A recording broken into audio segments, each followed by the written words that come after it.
இவங்க மேலே போனால் நம்மளும் மேலே வருவோம்னு நினைப்பீங்க பார்த்தீங்களா, அது இல்லை, அது இங்கே ஒர்க் ஆகாது.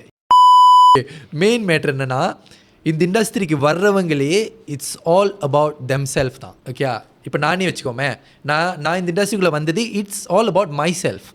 ஏன்னா நான் சில விஷயங்களை பண்ணணுன்னு இருக்கேன், நான் சில விஷயங்களை சாதிக்கணுன்னு இருக்கேன், அதுக்கு தான் நான் இங்கே வந்திருக்கேன். தவிர்த்து இவங்க வளரணும், இவங்களை தூக்கி விடலாம் அப்படின்னு சொல்லிட்டு எல்லாம் யாருமே ஆக்சுவலி இங்கே இல்லை.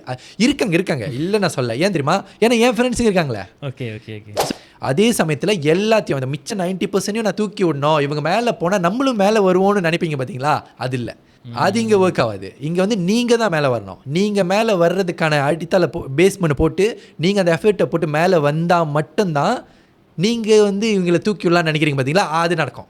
அவ்வளோதான். தவிர்த்து நம்மள ஒருத்தவங்க தூக்கி விடுவாங்க நீங்கள் நினைப்பீங்க பார்த்தீங்களா, வாய்ப்பு இல்லை, அது நடக்காது. அவங்க சொல்லுவாங்க நானே தூக்கிட்டு தான் இருக்கேன், எங்கே ஒன்று தூக்குறது. ஆமாம். ஸோ நானே வந்து என்னை தூக்கிக்கிறதுக்கு தான் நான் ட்ரை பண்ணிகிட்டு இருக்கேன்.